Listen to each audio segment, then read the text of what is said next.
Welcome, everybody. We'll be getting started here in just about 2 minutes. Would love to know whereabouts you're joining from. I'm down in sunny, well, I guess at the moment, kind of cloudy, southern Alabama, but would love to know where you guys are joining us from. If you throw that in the chat, that would be great.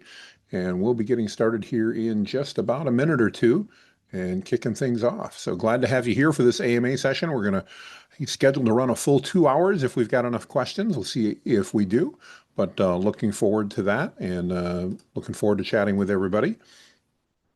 I see Jeff's from Sugarland, Texas. That's amazing. Jeff, how far is that from Dallas? I don't know everything about that. Is that close or no? You can let me know. I'll move things around here a minute. And then we'll get started. Jeff knows the plan. He's already 250 miles. Okay, that's a bit of ways. Jeff knows the plan. He's got his hand up already. All right, as we kick things off, again, welcome to this special AMA session for Ask Me Anything that's on your mind. We're going to be going over and talking about all kinds of stuff, pretty much wherever you want to go. Looking forward to that. If you have questions, please raise your hand. With the way these work, these are pretty informal. We'll literally just be going down and answering questions based upon who's got their hand up and do that. I do ask if we've got multiple people with hands up to do one question at a time. If there's nobody else, then you're welcome to ask others. So if you get up and there's others with their hands up, please focus on your most important question, and then we'll get to the next one after that. So let's kick things off right away with Jeff. Jeff, welcome to the call. What can we do for you this evening, sir? Thanks, Jonathan, for this opportunity. I hope this isn't too broad of a question. I'm the president-elect of the largest exchange club in Forpin County where I live. Okay. We have a national project of the prevention of child abuse.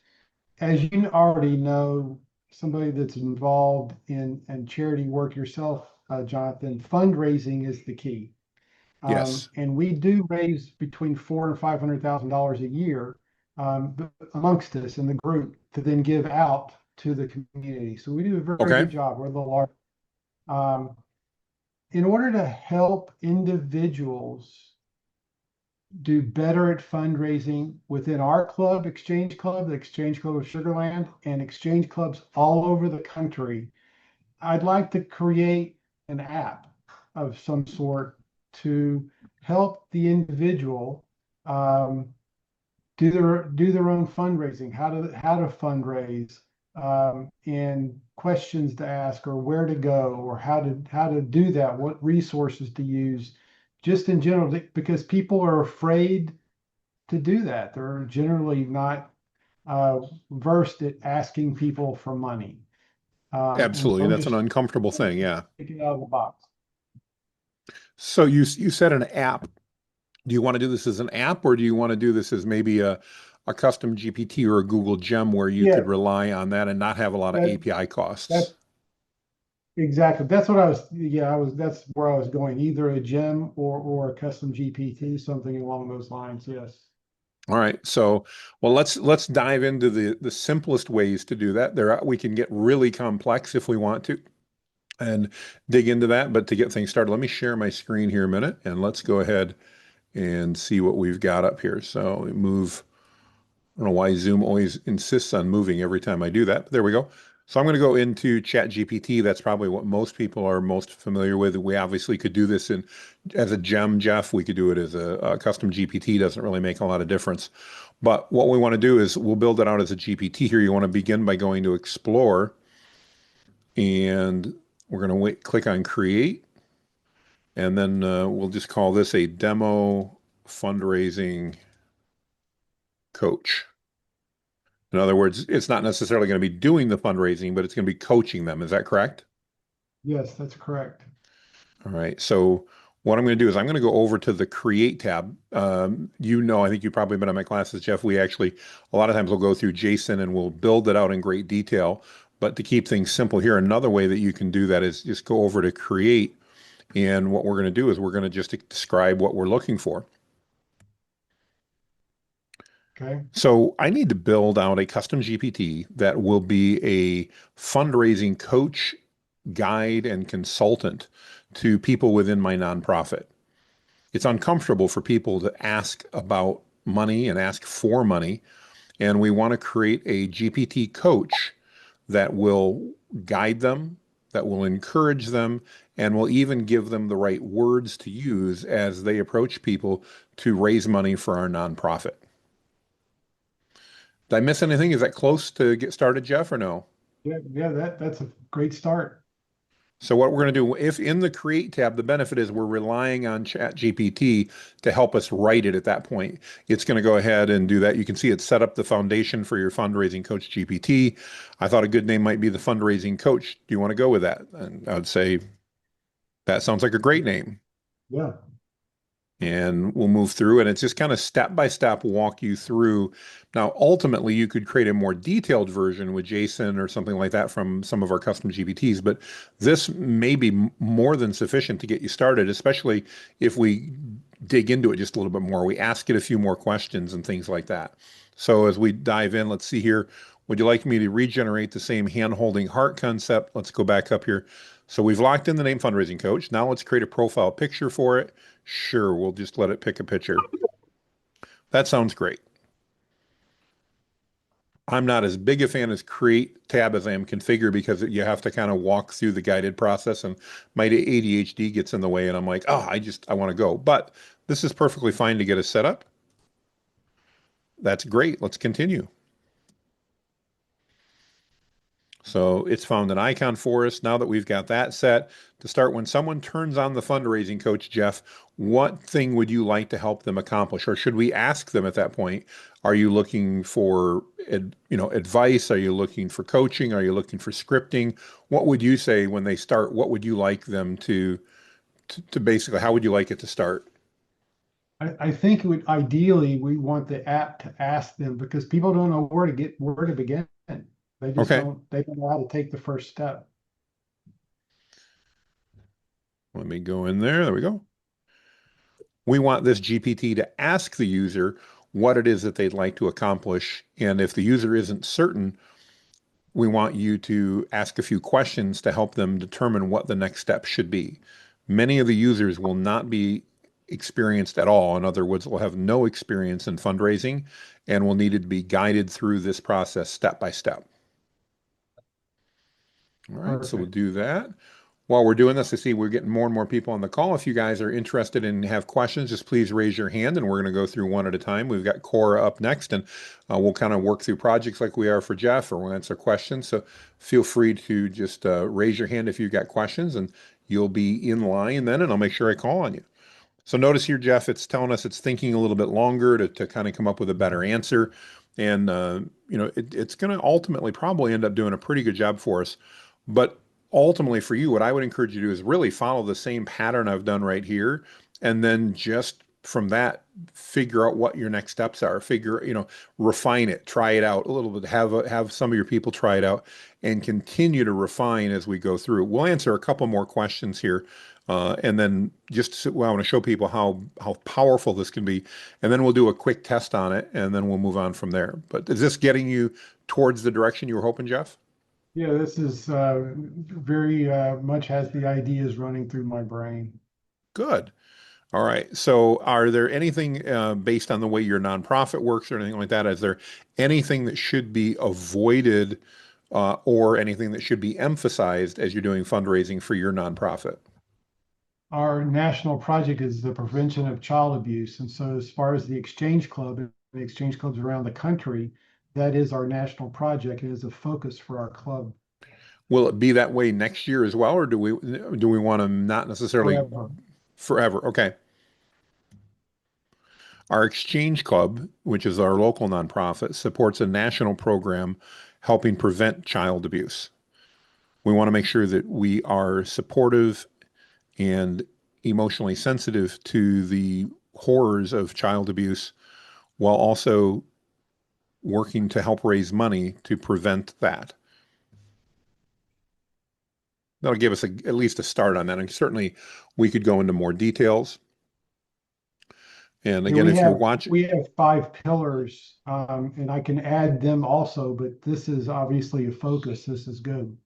yeah, and again, this gets you started. So let's just see. We'll go one more here. Let's be warm and conversational, but professional at the same time. We don't want to be too informal, but I also don't want to be harsh. These individuals will need to be nurtured along the way.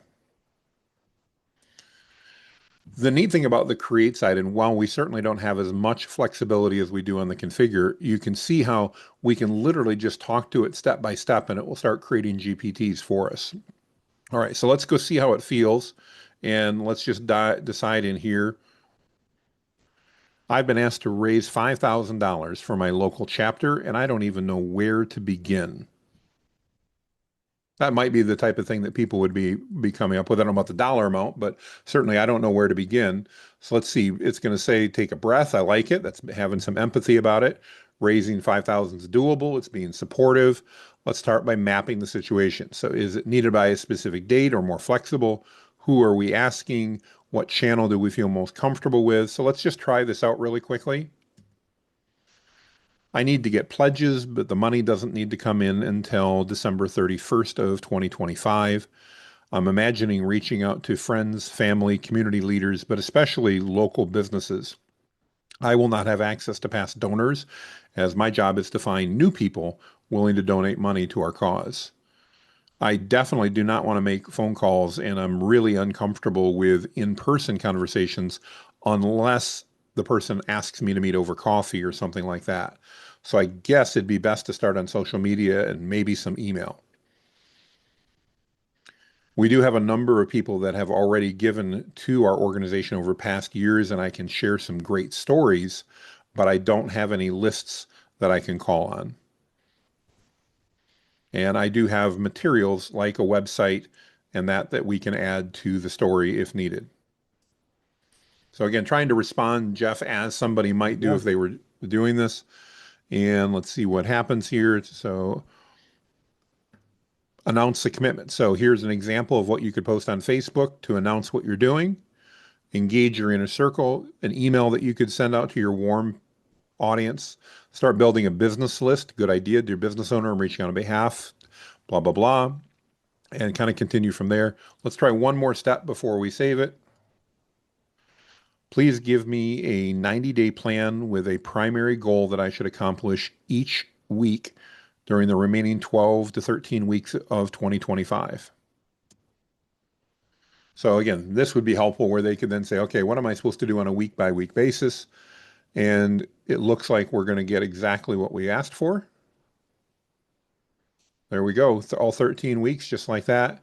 I'd have to go through it and confirm it, but it looks like in a quick guess that that's going to get us pretty close and certainly provide help to get people along the way.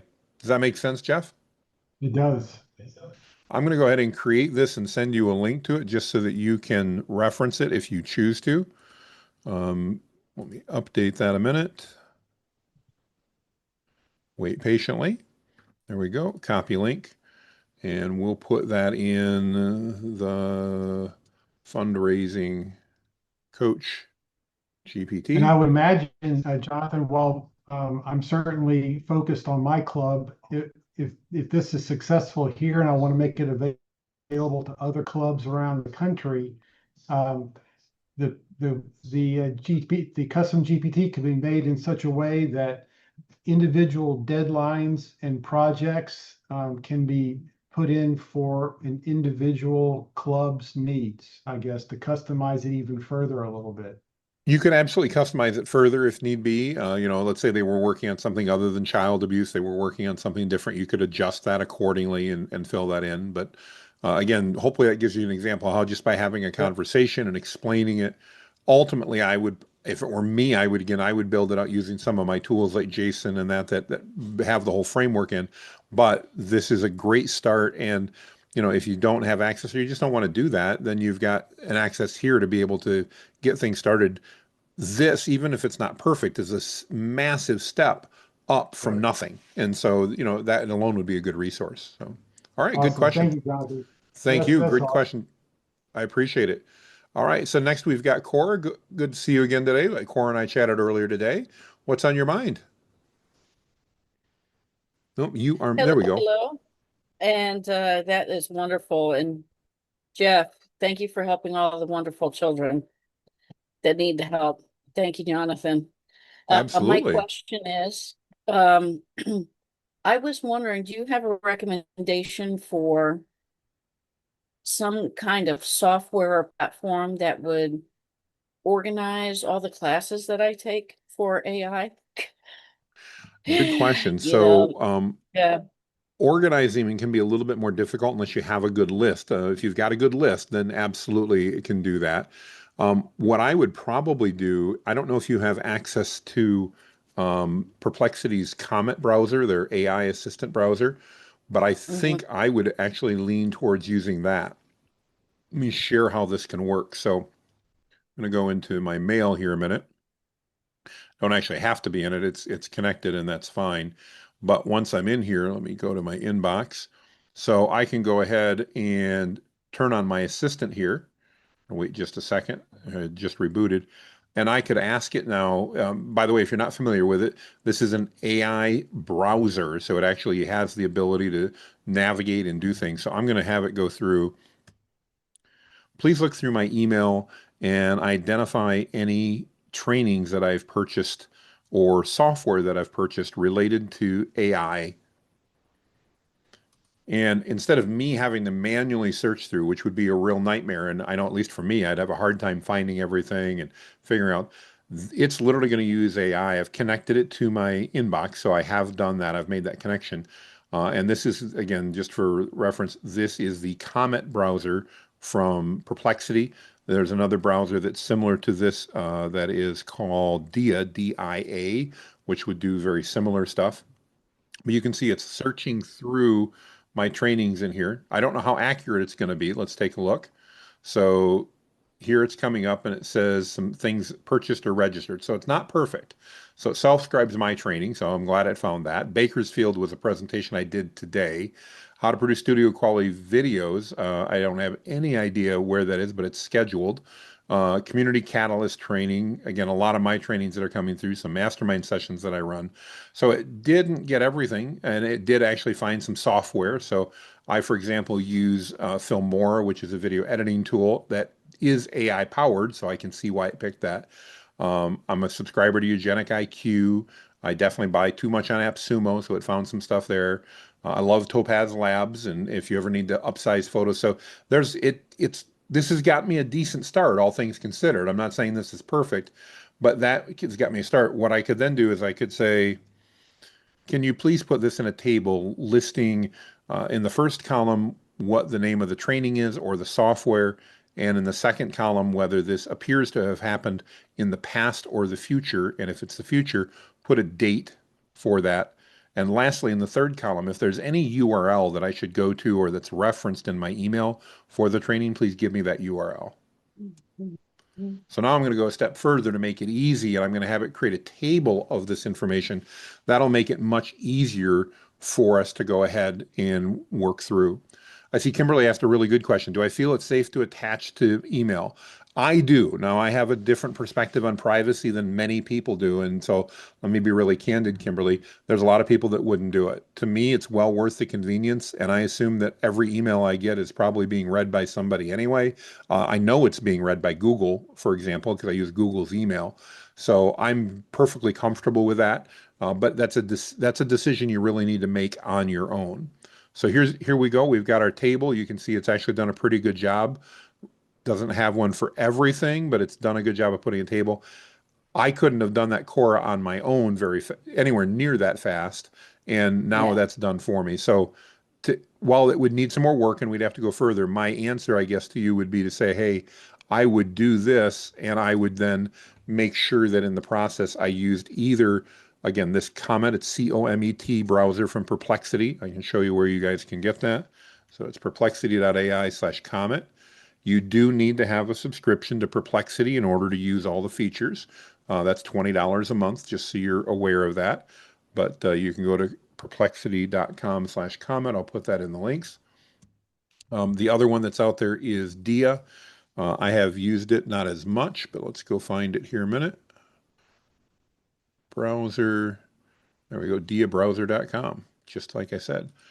Dia also requires a subscription to their tool, but again, it's about $20 a month.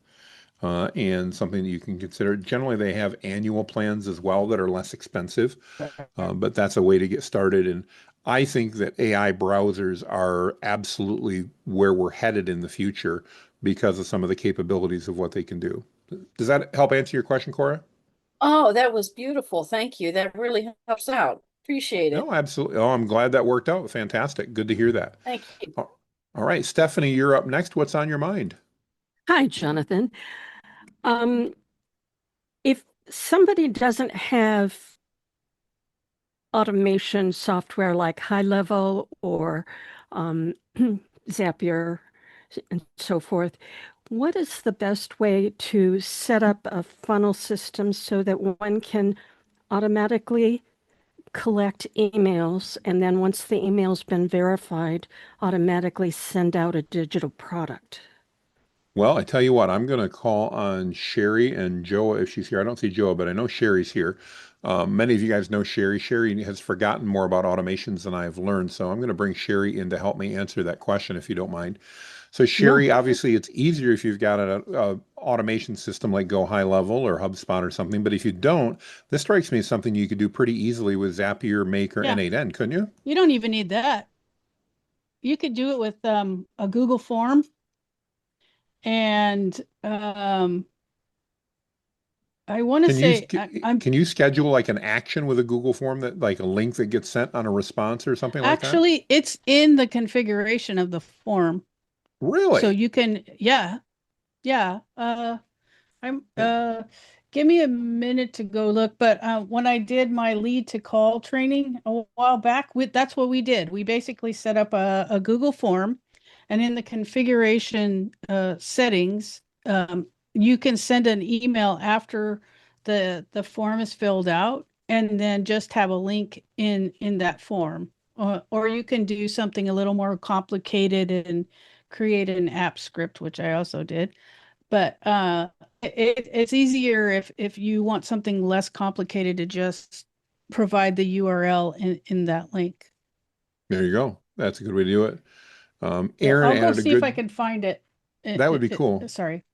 No, no, Yeah. you're good. I'm trying to jump between chat and I know you are too. So, by the way, Sherry helps us so much with chat. If you guys are not familiar with Sherry, she is, I'd say you started with us as a student, I think, August of Mm-hmm. last year. And then Yep. early First this year, class. you Yeah. decided to join the team and help us out with stuff. And so she spends part of her time doing that. She does a lot of other things in addition to what she does for the team, but she's a very valuable resource. So we thank Sherry for all that work.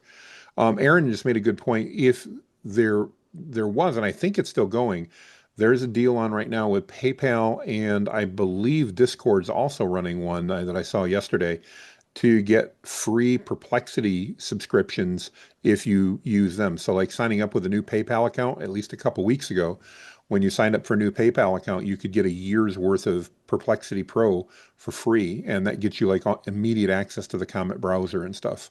So definitely some things, excuse me, to think of as you go along there.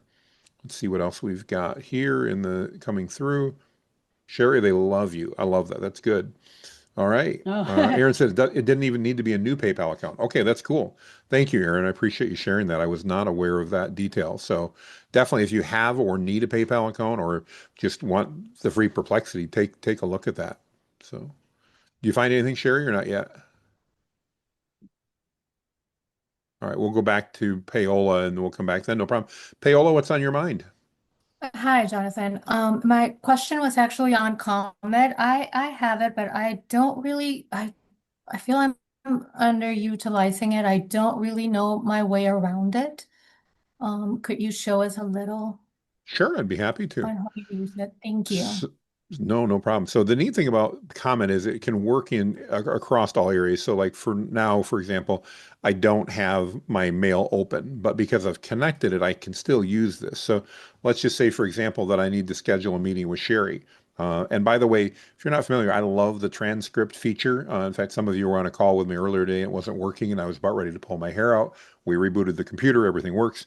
But you can do this on a Windows or Mac, and it's a great hack to save you time. You literally just put your cursor in the box and then you press a key combination on my Mac. It's Control on a Windows computer. I believe it is the Windows key and H. and then you can literally transcribe in real time, just like this. I need to schedule a review meeting with Sherry Stockton to talk about some updated ways that we can manage the chat during our systems or our trainings. Can you look at my calendar, find a 30-minute slot, and then invite Sherry to that and schedule the Zoom meeting for me? So notice I'm not giving any email. I'm not giving any specific details. Now I have given it connection. When I set things up, Paola, I did connect it to um, my mail and my calendar, my Google account, basically. So it can do that. But it's really cool. You can see it's looking at my calendar here, trying to figure things out, trying to find time. It found Sherry's email. You can see found her email there. Sherry is a nerd at gmail.com. That's not offensive, by the way. That is Sherry's email, guys. So just in case you're wondering. And here it's reviewing chat management updates. It's recommending that on October 7th at 12:30 p.m. to 1 p.m. we can do that. It's proposing that I set this up. I'm just going to go ahead and schedule this, and then Sherry will tell me in a minute if she got an invite, and then we'll go look at my calendar and see if it's set up. Notice it hasn't had to do anything. Everything's been done in the background, but there we go. So let's go take a look at Tuesday, October 7th. Let's go to my calendar. Yep, I got the And email. Sherry just got the email. Let's go on October 7th here. It loads up. Hang on. October 7th. There we go. And October 7 Your review right here. calendar. Oh, it Look at messed up that though. calendar. Woohoo. It messed up though because I actually have a meeting with Matt Zimmerman from ZimWriter at that time. So that's interesting that it did that. Let's ask it why it did that. I'm not sure. Oh, I actually know why it happened because it's looking at Eastern time and Central time, I bet. Hmm. So that meeting is actually scheduled while I have another meeting with Matt Zimmerman. How about we move it into my focus time that's a little bit before, move it up 30 minutes. Let's see what happens and see if it makes the adjustment. We can look at this on my calendar. Notice the blue that comes up, Paola, around my screen. That means it's actually navigating that window for me. So no hands. This is Okay. actually doing all this on its own. It's going to go in. It's going to edit this meeting for us. And on the right, if you watch, you can see it's telling you on the right what it's doing. So you get to see along the way. And my guess is here it's going to go in and adjust the times accordingly. And see what it does. It's going to change that by 30 minutes. It should change it to noon, I believe, or maybe 11:30. There we go. Yeah, it's going to run from 11:30 to noon. Now I need to update the end time. Notice that's on the right, and it's literally making these changes. Guys, I'm not doing this. I'm just sitting here watching my computer. The really cool thing is you may go, well, this isn't really fast. Yes, but I don't need to be doing it. I don't need to be doing, I can go do something else. I can go to another tab. This will work in the back end. And you can see it moved it a little bit too far, but that's okay. That would work. And it went to the time that I think it's just a time zone thing. And it's going to go ahead and then send Sherry an update as well. And just like that, I can schedule meetings. I can find open times. I can do all kinds of things. So Paola, that's just one example of what it can do. Another example that it's really good at that I particularly like, if you ever use Facebook and you do either any ads or manage any groups, Facebook's menus are incredibly cumbersome, detailed, and in my mind, confusing. And it will actually navigate for you through a Facebook system to find what you want. So we're going to go ahead and stop the assistant here just because it's taking too long and I want to show you some other things. So I'm going to close the assistant and now let's run over to Facebook a minute. So, and again, these are just some examples. It can control any type of app that you may manage. But let's go ahead and go into let's just say I wanted to go into AI, we'll go into our group and I wanted to check the keywords that we filter for and determine if the word everything is in there. It used to be, it may be changed. Let's find out. I need to check my AI assistant in the Facebook group here, AI Prompts for Entrepreneurs, and make sure that we're not filtering out posts or comments that include the word everything. Can you help me with that?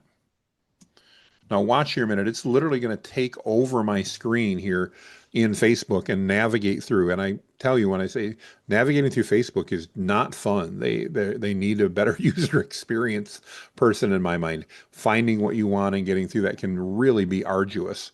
And this is a great way just to walk through things and figure out where to go. So it's taking control now. I'm not doing this. Again, hands up. It's doing this itself. You can see it's going into the admin assist, which is where we would manage that in a group. Here's the neat part is this is something I don't do regularly, so I don't necessarily know step by step how to do it. But notice Perplexity in the AI does, so it literally can walk through. And even though Facebook abhors any AI tool that's not theirs, because of the fact that it's navigating as a user here, Facebook's not sensing it as AI, and so I'm not going to run into any issues. There we can go. You can see it's found the keywords in post area, and it's probably going to expand it. There we go.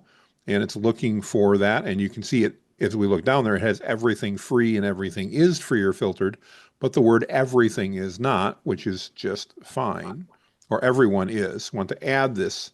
I'm sorry, it's not everything, it was everyone. So everyone is still there. And what I'm going to do is stop comment now that I've found it. This is the part I love. I can just take care of it. I can just delete that because I don't want it there. And we can press the back button and I can save my criteria. I have one word less. And notice I'm able to take over as soon as Perplexity gets me to the spot I want to go. And I can just stop that session and go anywhere else. I can also use it for researching, or if you're like me and you have too many tabs open and you're ever trying to find where something is in a tab, you can ask it to search through Yeah, that. I do. Virtually, I mean, we could go on and on. There's lots and lots of ways that it can work, but those are just some examples. Where I find it probably most beneficial, Paola, is when I need to navigate a website is when it really is helpful. So, the other thing I could do, I'll do this in the background, and we'll come back to it because I've got a couple more. I guess we don't have any more questions at the moment, so we're good. But I could go in and let's just say I need to book a flight from Pensacola to Las Vegas, and then Las Vegas to Nashville, and Nashville back to Pensacola. I'll be leaving on Monday. I believe it is no October 20th or 21st to go to Vegas. I'll be in Vegas on the 21st, I believe it is all day. So I'll be flying on the 22nd from Vegas to Nashville. And then I'll be in Nashville for 3 days and flying back Saturday from Nashville to Pensacola. I think it's probably best to pick individual flights because I don't think a chain flight would work. But I'd like you to take a look, find out what you can find me for flight availability and schedules. I do not want to fly too early in the morning, nor do I want to fly too late at night. And I'd like to minimize connections so that I have no more than one connection between any of those stops. So that's pretty lengthy and pretty comprehensive. It will literally now take over my browser. Oops, hang on, let me turn off that. There we go. It's actually going to go in and it's starting to look. It's grabbing information that it has, and it's already found some ideas for me that it's available. So I could depart Monday, October 20, or Tuesday the 21st. So we can tell here, since my appointment is on the 21st in Las Vegas, I need to arrive on the 20th. I'll then fly from Las Vegas to Nashville on the 22nd, and I'll fly from Nashville back to Pensacola on Saturday. Can you look at more specific times and maybe we can pick some specific flights?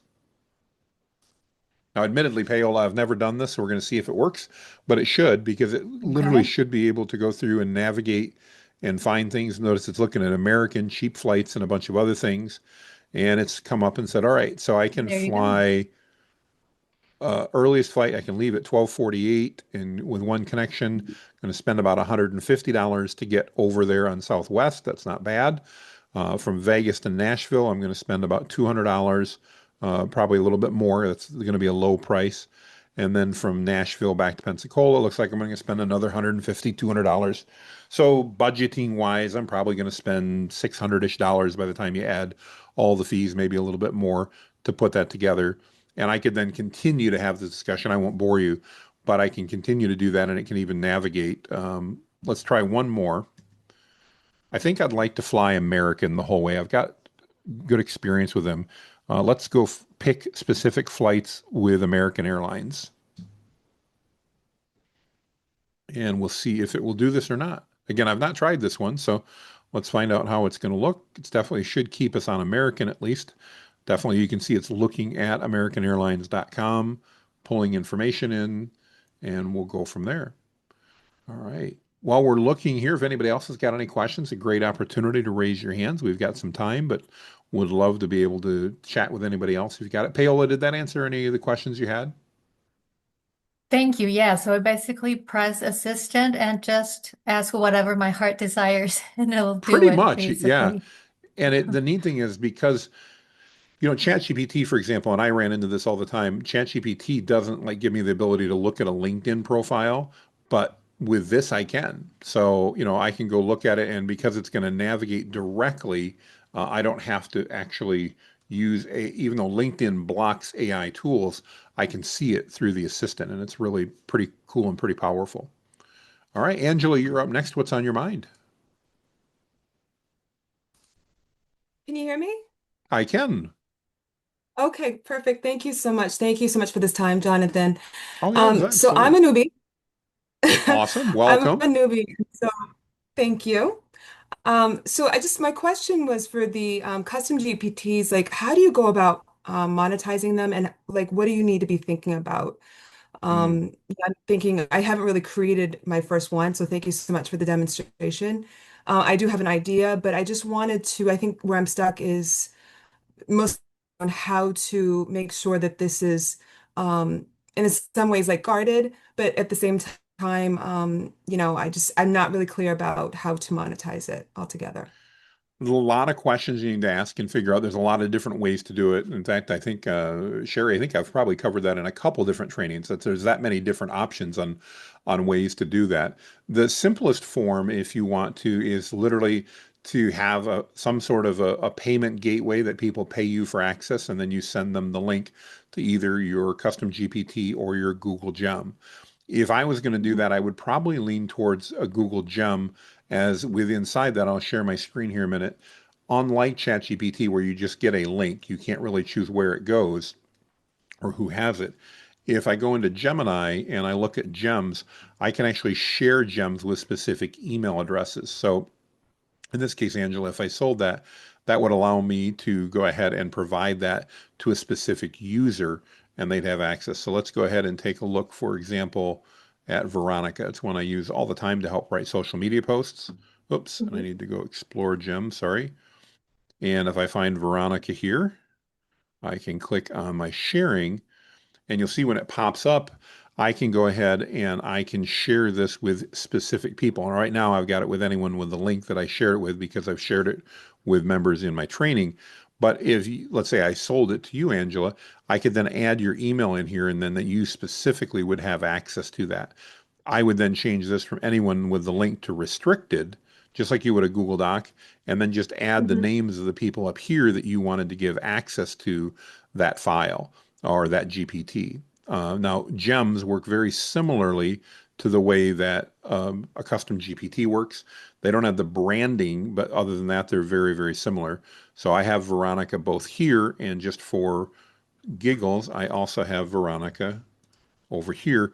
It's actually the exact same training data on both. They work Okay. slightly differently. I can brand it here on ChatGPT. I can't do that on Gemini.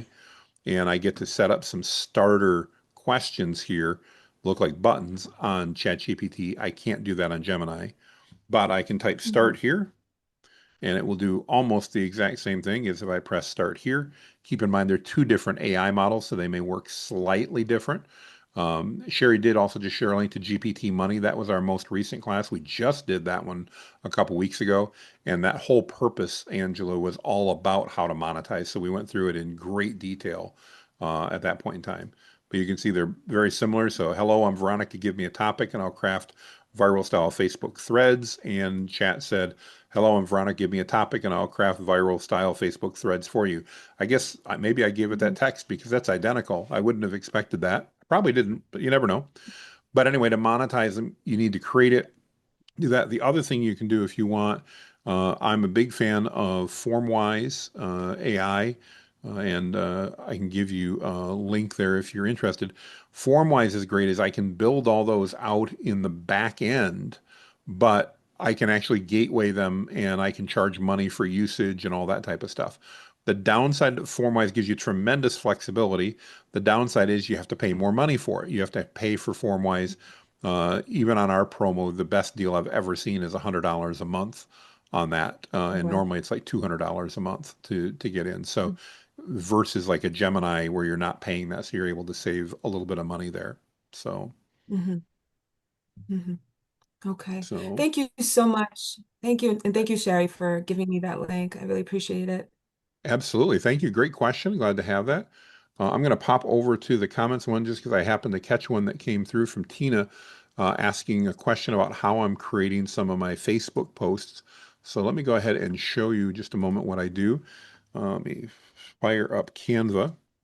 So I've got two things that are running here. So let's go back to ChatGPT. So there's two things that I do there, Tina, when I'm doing those and getting those set up.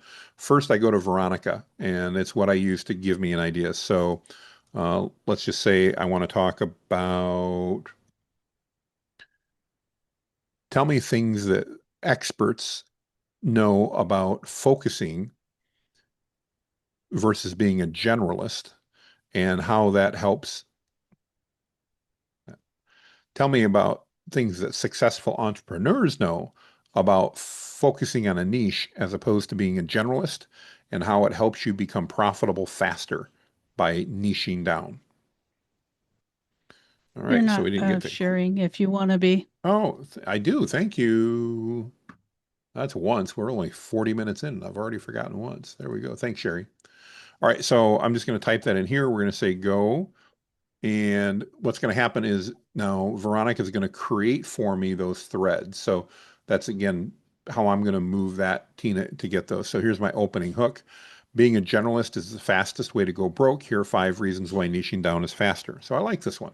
So let's go ahead and go over to Canva. I have a Canva template that I have set up. Let's see if I can bring Canva up here. Where'd it go? There it is.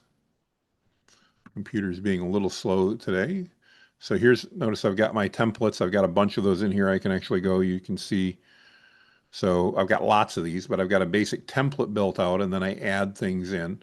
So I'm literally going to go over here, take one of these and we'll duplicate it. I posted this one earlier today. So now I've got a copy. I'm going to highlight this and I'm going to paste in that text. So I don't need the words opening hook though, so we'll delete that. And then I'm going to try to center that visually so it looks about centered. That's pretty close. Notice my picture's already in there. So then I need to go over and I need to grab a post or an image. I don't have one handy. So what we're going to do is we're going to head over to ChatGPT really quick. And we're going to use another one of my posts that is, why do they keep disappearing? Oh my goodness, I just had it up earlier today. Let me try to reload and see if it comes back. By the way, if You you never should get just try frustrated with, using the at symbol. oh, Just try hey, I using could the do at that. symbol from there. Ooh, that's a good idea. At Cassie. There's one. Thank you. So I'm going to pull in Cassie and I'm just going to give it my topic. Cassie's then going to create some Midjourney prompts for me. Yeah, I know. How about my prompts that I want for Midjourney? Sometimes they get confused and don't give you what you want. There we go. That's what I wanted. So I'm going to copy that. Let's pop over to Midjourney. You're watching the sausage be made here, so sorry it looks messy. This is exactly what I do. So we're going to create that. I'm going to go grab another one here. I generally create all 5 of them just so that I've got some stuff. We'll create a couple of them here. So notice this tool is just creating those exact prompts that I want. I can see a couple of them I'm probably not going to like, but that's all right. And Cassie here has been programmed to basically take my content that I gave it and then create prompts based on that. So again, we're talking about being a specialist. Let's see where we get in here. All right, so we started right here. I don't like the characters. These are looking better. Kind of the key isn't bad. I like holding the key. General niche doesn't spell well, so that's never good. Successful. Ooh, here we go. These are a little more fun. I kind of like these. Let's see what we get. I'm going to grab this one. I like the color. So I'm literally going to copy that image. I'm going to go over to Canva, delete this, paste it in, drag it up here, resize it slightly, get it right to where I want. We're going to send this to the back so it's behind my image. There we go. And then I'm going to change this background color because that green doesn't look good. So the nice thing about Canva, when I lock in over here on the right, it's going to give me different styles and stuff that I can pick.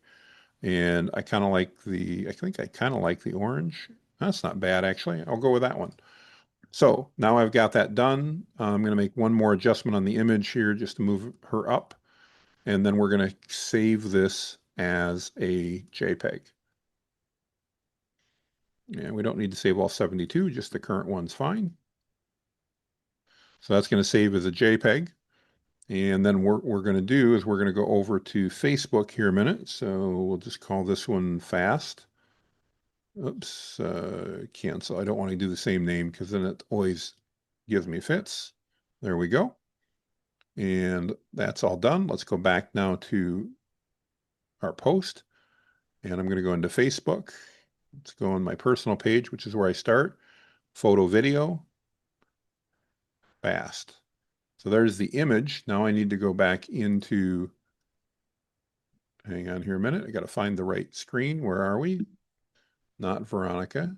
Oh, that's right. I did that in Gemini, didn't I? Here we go. So I'm going to copy that, go here. I'm going to paste that text in up top. I'm going to quickly grab an emoji down pointing finger, and I'm going to say next. And we're going to post that. And then I'm going to go back into Gemini, and I'm just going to grab these individual steps here like this. Copy that, go back in. You might want to edit that. You pasted an opening hook in the text, Oh, did I? Oh, look at that. I did. FYI. Yeah, Yeah. this is why you always try to pay attention to what you're doing. Thank you, Sherry. Since it's live, it's probably good that I do that. And then we're going to go down here and I'm going to paste in.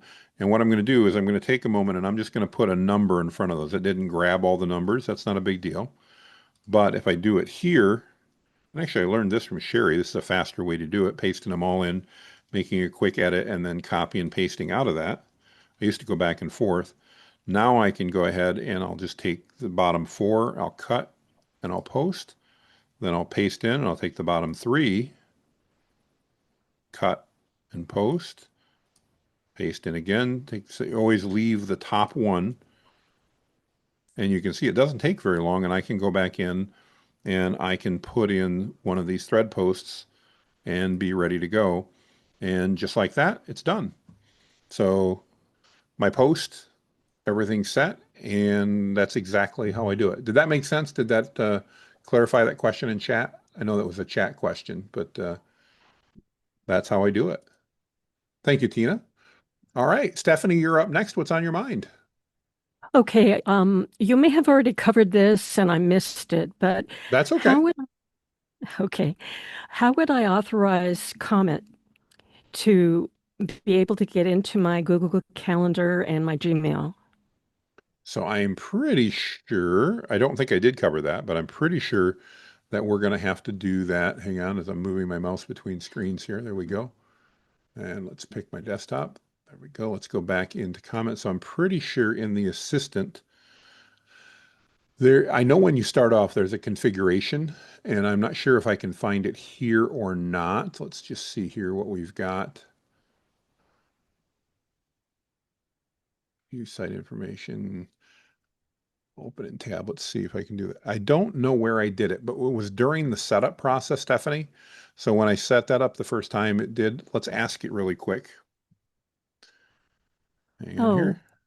because I already I'm have it. using the Comet browser, and I didn't set up links to my email and calendar. I'd like to now add access to my Google Calendar and Gmail. How can I do that? By the way, my favorite place to go when I don't know how to do something is Perplexity, because it knows how to do most everything. And we should see here, it should give me a way to do that. So to add access to your Google Calendar, you need to connect to your Google account directly with comments, integrations, or settings. How do we do that? Open your comment browser and go to the main menu or settings, usually found on the sidebar or top corner. So let's see here. My browser is open. Let's see. Oh, I bet it's up here. See this little bot up here?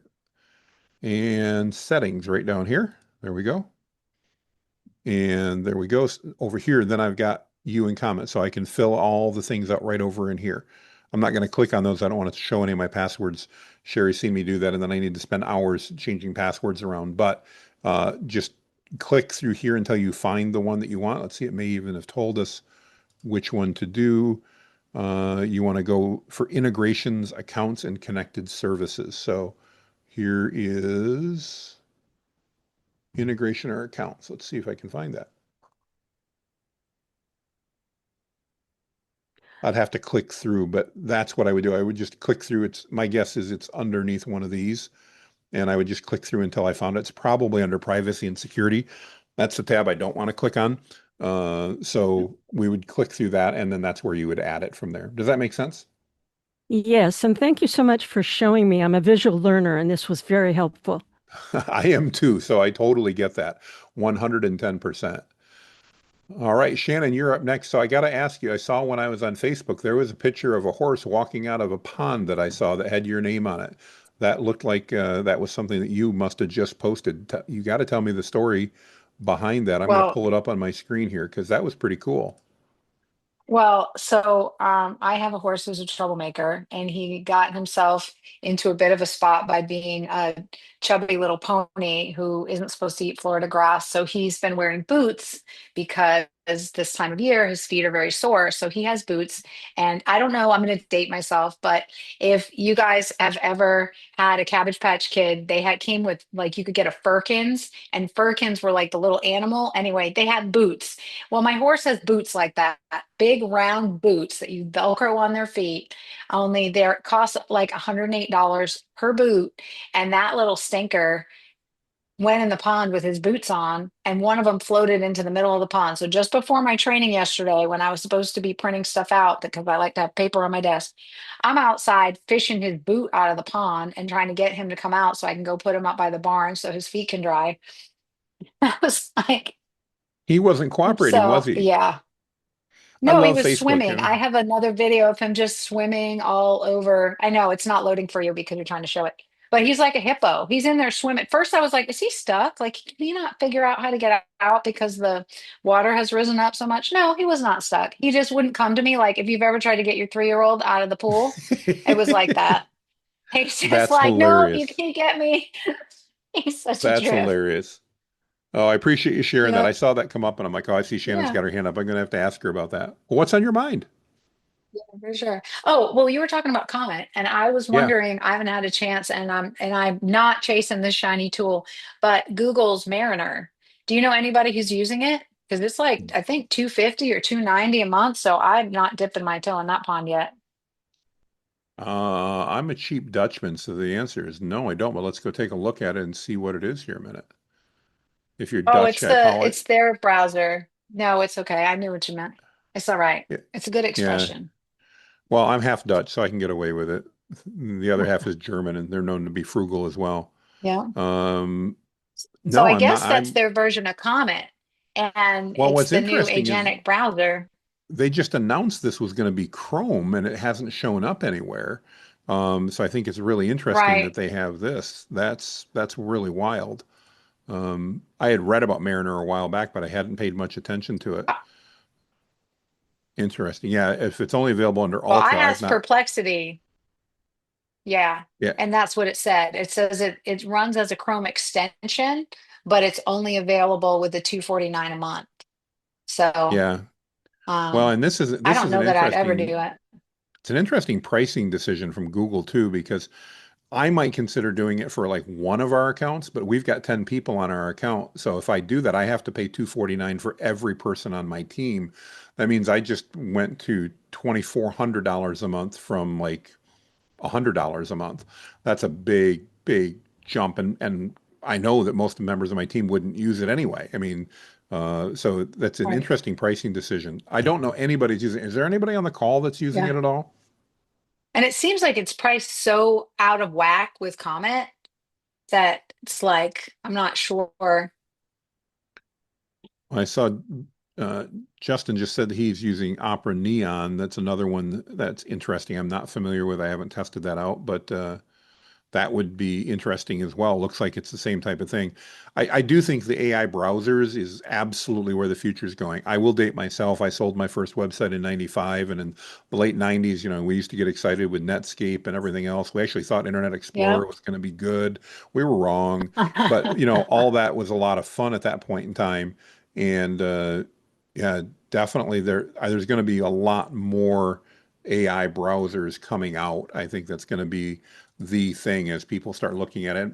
Like most, I think there'll be one or two that probably come to the top and that people start using, and we'll go from there. The other one that's very popular, it's out there, is DIA, DIA, and that works very similarly to Oh Comet. yeah. And then there's another one, and I can't remember off the top of my head. See if I've got it down here. Oh, Yeah, I've GenSpark. enjoyed Comet for some of the things I use. Oh, GenSpark, yeah. I've Yeah. enjoyed Comet for some of the things I did, but Ryan was actually messaging me a little while ago. He was doing something with Comet a little while ago, and then he tried to do it 5 minutes later, and Comet was like, "Yeah, I can't do that." He's like, "You literally just did it." Comet was like, "Well, I mean, so nothing is That sounds perfect like the yet, way but Google used to I do know, that. Google was notorious, and that's why I hated them because they'd do something and then it wouldn't do it again. And I'm like, but you can see it above the screen. You just did it 30 seconds ago. I'm sorry, I'm a large yeah. language model. I can't do that. So anyway, No, but like yeah. saying that real quickly, I love that when you were in Midjourney and then you said it earlier in the other training about ChatGPT. I think it's so important that we all keep reiterating for people that are especially new to AI.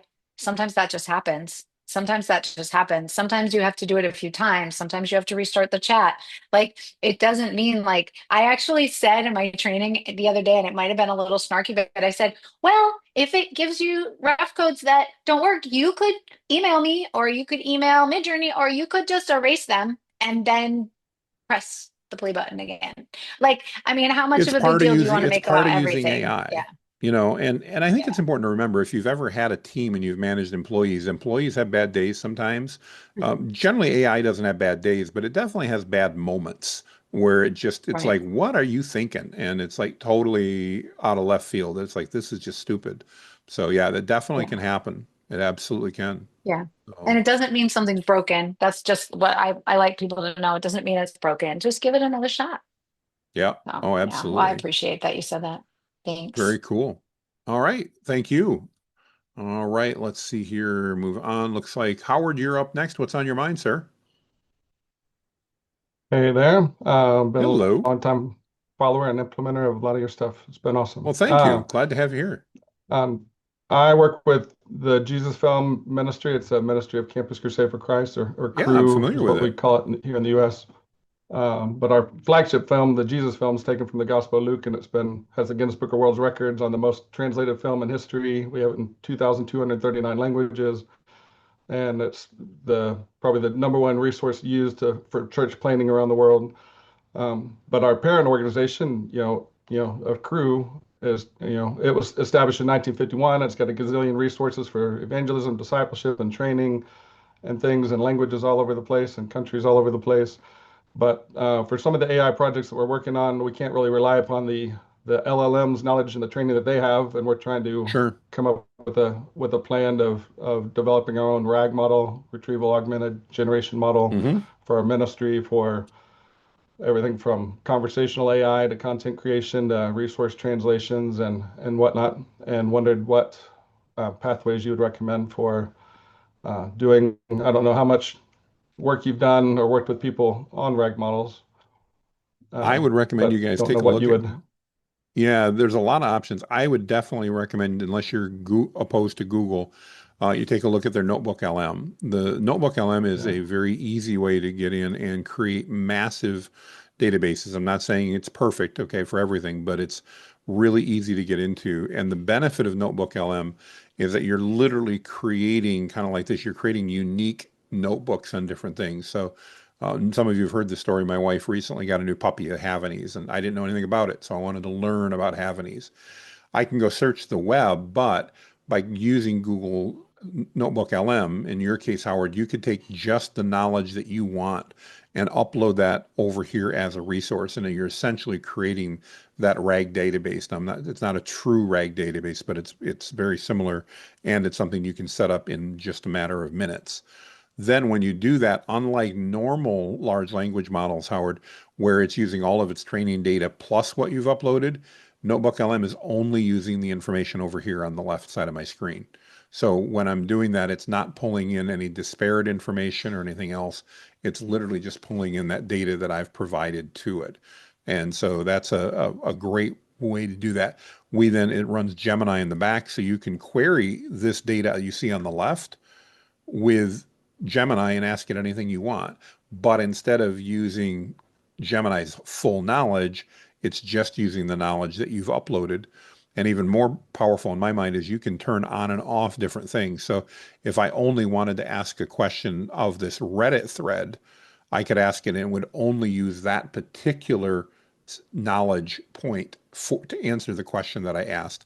And then I can go back and turn them all on really easily. So I don't know if that's something you guys have considered or not. It's a very easy way to get very close to a RAG database without any of the technical hurdles that I know so often can be barriers. Yes. Well, I agree with what you're saying. I mean, we are huge users of Notebook LM. I even did Okay. training on it last week as well with a lot of our staff, and I do a lot of the training for our staff to become AI implementers Oh, of cool. tools within their ministry, and whether it's in all these different content things. But there are huge benefits of using Notebook LM, but there are limitations with the breadth of ministry resources we have, and a lot of things that would be printed publications and whole apologetics curriculums and whole Yep. theological training things, and you know some things are very short little things we could add into a Notebook LM, which we are doing. But the expansiveness, we have staff and hundreds of countries, Oh, and yeah, I know you're around the so world. we can't invite them all into sharing one Notebook LM for something, and There are it some doesn't have the limitations, yeah. capability. So of a lot of the work the Notebook LM does suffice for, but of pathways to be able to take for actually developing a true I know it's a If much you more want of to a do it as mammoth beast an of app, doing a RAG yeah. model. I don't have any great advice for you as far as setting up a RAG model and going that. That's a little bit beyond my scope of expertise to dig into that. Sherry may have some thoughts. Like she just raised her hand. Sherry, you got any thoughts on that? Or is it other related? It was other related, but Perplexity is your friend here. Yeah, Really. as far as just I mean, asking I and would figuring just stuff I out. would just ask Perplexity. Um, Opinions are a dime a dozen, but you really need to figure out what solution's going to work for you. Um, Especially when it comes to that, because you have to be able to manage it unless you're going to pay someone like me to take care of it for you, right? Yeah, I was going to say Right. to get into those RAG databases, there's so many choices, and I don't know that I have any one answer that I think would be relevant to that discussion, if that makes sense. I just don't think I'd love to help you out, but I don't think I've got a good answer for you there. Yeah, just Okay. give Perplexity everything you just told Jonathan, and be specific and say, I need something that's going to work for me, and don't forget leveraging Jonathan's perfect prompting framework, and tell it to ask you questions to clarify if it needs to. Will do. Awesome. I Thank you, appreciate Howard. I it. appreciate you asking. Thanks for joining us tonight. I appreciate it. And thanks for your Welcome. work as well. I appreciate that. So, Sherry, your hand was up, so I'm assuming you may have had a question or something you wanted to add. What's on your I mind? was going to ask if I still needed to share the Google form part where you do the If you after found it, yeah, that'd be after. worth going back to that a minute. Yeah, We've got some time. yeah. Okay. Real quick. There you go. You got approval. Go ahead. All right. Don't make So fun as a of me for reminder, all the this stuff there's been a I question have about, open.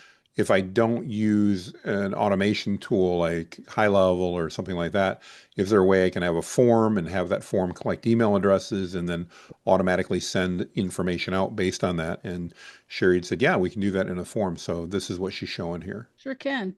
So when you create your form, this is of course your questions. So you go over to settings and you're gonna these are all closed. So you'll have to open them so that you can see what the options are. And what you're looking for is this after submission option, and just click the edit and you can put whatever you need to put in here. What I was suggesting is that, and I should probably take this out because it doesn't work anymore, but what happens is it will send them or present them this information after they submit it. If you wanted to do something a little more substantial, then you can go to your view in sheets and, oh, sorry, Stephanie, I just realized there's real data in here. Um, go in and add some script that will do some fun stuff. And if you need help with it, you can reach out to me. But yeah, so this actually is a complex script that will send out a document to the person. So you could do But it even that from way a too. simple perspective, I love how you could just Yeah. put it in your message and have a link and, like you Yep. said, to the booking link or whatever. So that's Yeah. certainly one way to get around that simply without Yeah. going through a ton of The detail. easiest. Yep. The easiest way is just to put it in here, and they'll see it after they submit. After you click on submit, it presents them with that information. It's just a matter Excellent. of making sure they realize they have to click on it. That's the only downside, is the person has to realize they have to click on that link. But again, that's one of the free ways to do it as opposed to having some of the automation Yep. tools. So sometimes Yep. with those free tools, we have some limitations that we have to deal with. So Sherry, thanks for digging that up. I appreciate that. That's awesome. Sure. I do appreciate it. Mr. Bill McCabe, how is the recruiting business going, sir? Very well, Jonathan. I was Good. interested to know that you, in comment, you're able to access LinkedIn. Could you Yes. further refine that and tell me exactly? Because I know there's a lot of, about scraping and, getting information and, being able to use your login ID to be able to, for example, logging into Sales Navigator, for example, in LinkedIn and doing a search, but then bringing that search back to your browser. I just didn't know if you've had any experience or any exposure to those kind of things. So I don't use Sales Navigator in my business, but we can certainly do a search. So let's try an example here. Normally, LinkedIn, as you know, wouldn't do anything, but because Yeah, it's going to operate the browser, find me because obviously, if you could view all LinkedIn, that's one of thing, but the that's not quite. story brand consultants and put them into a list with their name, company, and contact information in a table. So let's take a look and see if it will do that. Again, it's going to try to, oops, let me turn off my microphone. So you see the blue, that's it taking over. I'm not driving, it is driving right now. And it's going to actually, because of its featured available, notice it's going to actually navigate here directly in LinkedIn. As you know, Bill, LinkedIn blocks like every AI. ChatGPT can't see it, Perplexity can't see it. It just, there's no way to get in. But with the browser, because it's not actually using the AI, it's using the web interface. It's literally using its vision capabilities and all that and navigating directly through. It's actually, you saw it first search for brand consultants, probably because I put story, comma, brand the way that worked. But we could go ahead and adjust it. So for example, I'm going to pause this here and say, for clarification, I want story brand consultants, not just brand consultants. And then we can resume and we'll press enter. It'll give it that additional information. And you can see it's added additional clarification here. and it should update what it's doing based on that. So it's not going to be super fast, Bill, but this is the type of thing you can run in a window, and I can leave it here and go over to Veronica or go over to Facebook for a while, whatever I want to do, hop in Manus, and when I'm done, I can come back here and it's still working. Notice it's updated now to Story Brand Consultant. By the way, that's one of the things I also love about the assistant. Unlike ChatGPT, when you, or Gemini for that matter, when you start, you're stuck until it's done. It's got to finish before you can do that. You actually can go ahead and guide it along the way. Like, oops, I forgot to do this. It's one of the things I also love about Manus, is that ability to do that. And so it's going to search through here. We'll let it go for a minute here, Bill, but I don't know if this answers your question, but this is how I've typically used it, is to go through and identify, and it's going to manually grab their information and then create a table for us and put it in a table. So, you could set this to run overnight, Right. go to And bed, not run wake up in the afoul of morning. LinkedIn, correct? Well, technically, you're probably violating their terms of service because I'm sure there's something in that document that says you're not supposed to do this. But because, this is probably why it's Yeah. not super speedy, because it's not so fast, they're not likely to pick up on anything. Not saying that's good, bad, or indifferent, just the reality, because you can see it's not clicking through here at an AI speed. It's clicking through at a human speed. And from what I've read, that's Right. on purpose so that Or they even don't slower get than that, blocked. basically. Yeah. Yeah. So, but again, imagine letting this run while you go to sleep tonight and you wake up in the morning and you've got your list.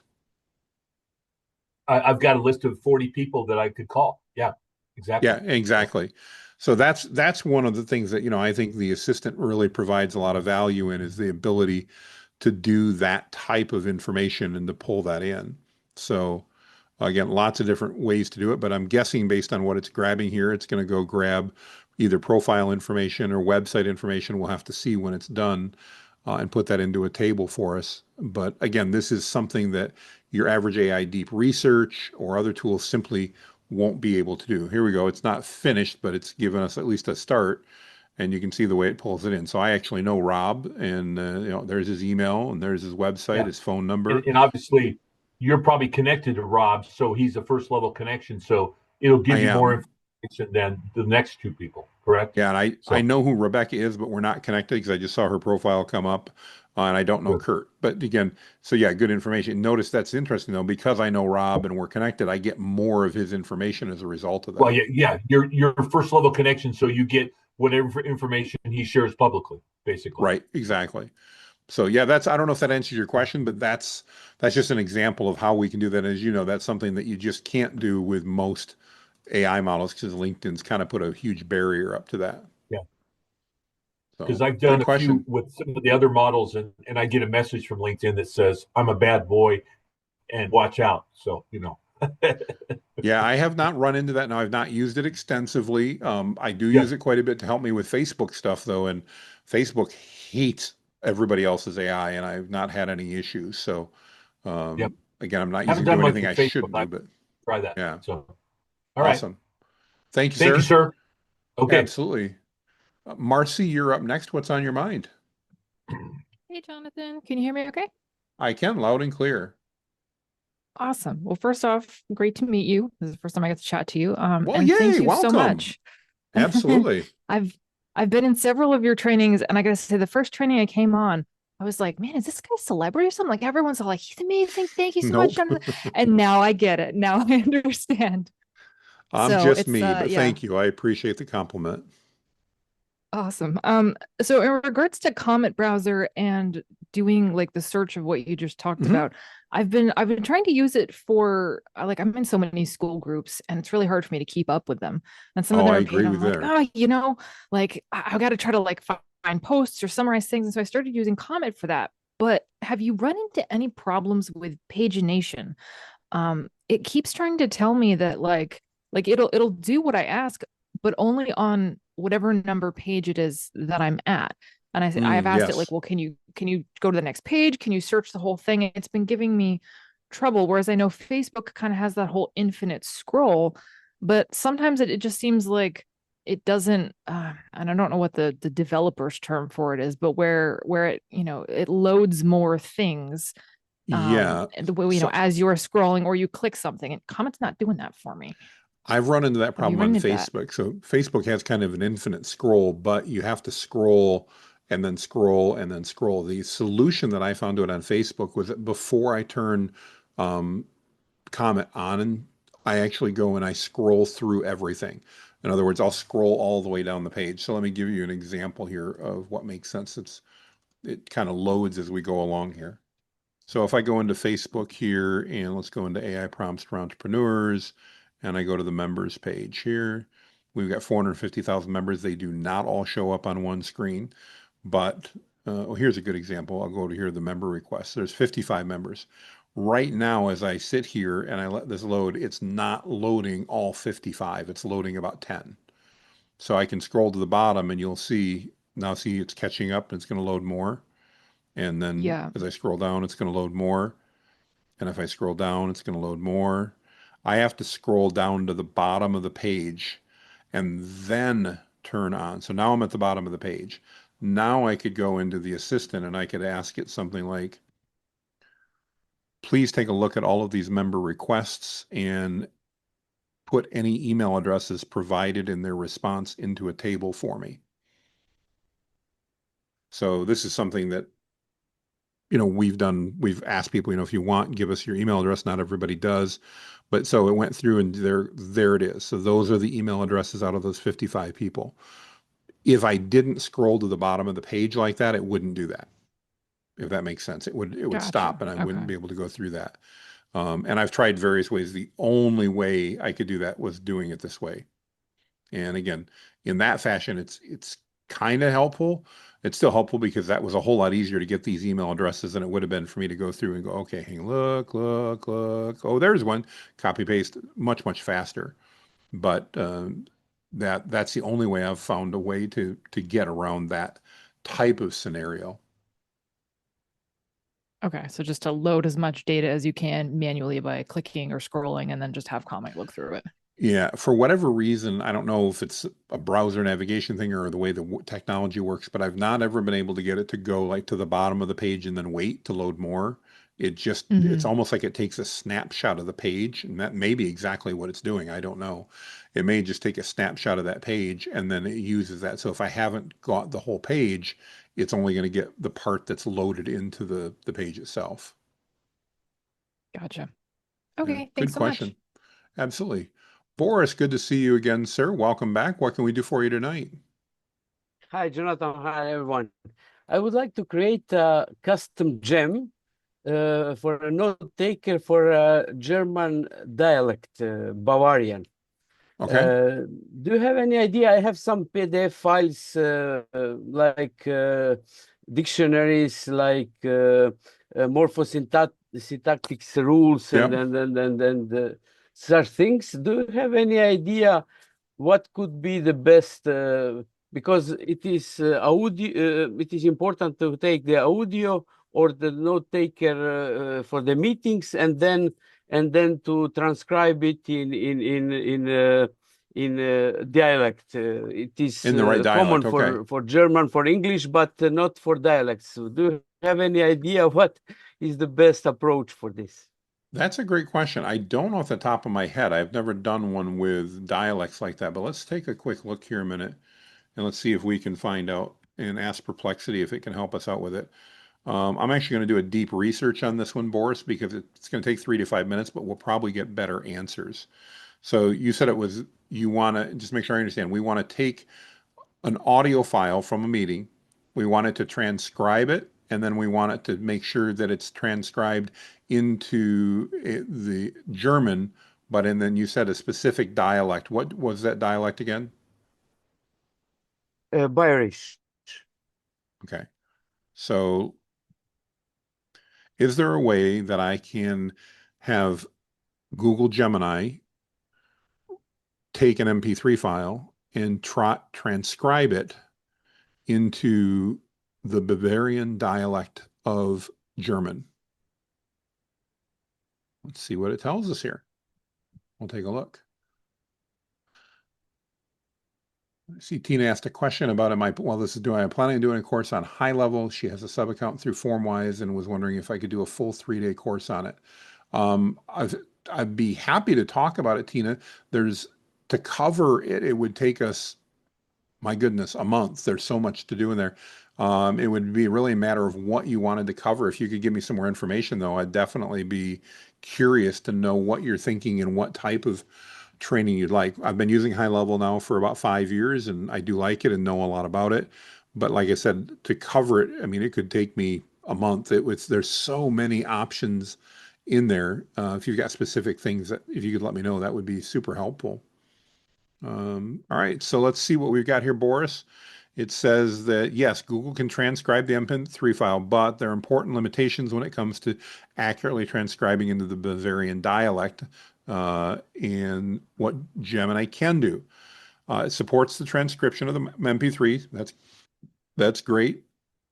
We'd have to use AI Studio, so it couldn't use a gem directly. But the AI Studio is where it has that ability. We could then connect with the API and also do it that way. The transcribing into Bavarian dialect presents significant challenges. So limited dialect recognition. So that would be a problem just in and of itself. Now, if you've got some training documents, that may help, but my guess is it's not going to help very much. Says looks like they've already tried it. Models fail significantly when processing Bavarian dialect, achieving error rates around 50% or as high as 50%. So that at that point probably becomes almost unusable at that point in time, my guess is. So it does look like here that the researchers at this particular organization have developed a trilingual model specifically to handle those three, English, German, and Bavarian. So that might be something you want to take a look at. But it does not look like from a gem perspective, there's going to be any way to do that easily. My guess is that would be probably a custom development project pretty much from the ground up to pull that off. And it sounds like there still just may not be enough effective training data for the models to do that. Wish I could give you a better answer on that one, but it doesn't sound positive on that one. Yes, So this is the problem also I faced with it. I thought maybe with 11 labs to do something with some pre-recorded text, but it is difficult. yeah, the problem with 11 Labs is it doesn't really understand audio. It really just mimics it. I mean, I shouldn't say it doesn't understand at all, but it largely mimics it. So I don't know that would add value. The good news is voice AI is changing so fast and advancing so quickly right now that literally every month I'm seeing new things that are available that just surprise me to no end. I think the biggest issue you'll probably run into Bavarian is just because it's not a very large user base, it's probably not going to get a tremendous amount of attention from any of the developers unless somebody wants to go, like you are and try to niche down in that area. So yeah, I Thank you. could help you out with that one. So good. Let's go ahead and go back to the chat. I see a couple of follow-ups here from Tina. Let's take a look here a minute. So Tina says how to sell custom GPTs, email automation, and set up communities and link to your WordPress website. We covered almost all of that, Tina, in GPT Money. Not, oh, was it hang on, it might have been Launchpad. I'll have to take a look. Either GPT Launchpad or GPT Money. I'm She might pretty be talking sure. about specific to GHO. Yeah, and we talked about again, we didn't to do just a specific no, we definitely talked through that. But I appreciate that. Let me put that into my hat and see if I can figure that out. I'm curious, Tina, what from linking to your WordPress website, are you thinking of like linking forms and stuff where you want to sell it on your website, or what are you trying to think on the WordPress website stuff? What aspect of that might you be looking at? That would be helpful. All right, we've got about a little over 30 minutes left if we've got questions. If not, we certainly don't need to hang out here and do nothing. But if you do have questions, now is a great time. We don't have anybody waiting. I'll take a look here at the chat while we wait. If you've got questions, feel free to raise your hand and go beyond that. Let's see here. Looking at anything that I can see in here. While we're doing this, tell you what, one of the things let me grab for you guys just as a free resource that you may enjoy. As most of you know, we do quite a bit of training. And one of the things I hear from people is that they're trying to get caught up on training because they've got a lot going on. I'm going to give you guys access here to Tina. Tina is something that I use a lot. Basically, You press start, it's going to do an interview of who you are, and then you give it the transcript of any training that you've taken. All of our trainings, we give you those transcripts, and it will then tell you what aspects of that training to pay attention to so that you can get through them as quickly as possible and do that. So I'm going to give you guys access to Tina. It is not just for our trainings. You can use it for any training. I'll also give you a fun little hack. It is absolutely wonderful to use on YouTube videos. So if you've got a long form YouTube video and you don't want to watch the whole thing, go through the interview process. Takes just a couple minutes so it can understand who you are. Go out to YouTube, grab your favorite. Oops, let me share my screen. I didn't realize I wasn't doing that. Sorry. So this is Tina right here. I just gave you guys access to. Gemma, will call on you right after Shannon since I see you can't raise your hand. But you go out to YouTube here. And when you go to YouTube, you can pick on virtually any video. Let's just grab one here. It doesn't work on shorts so well. Let's just see if I can find something. There we go.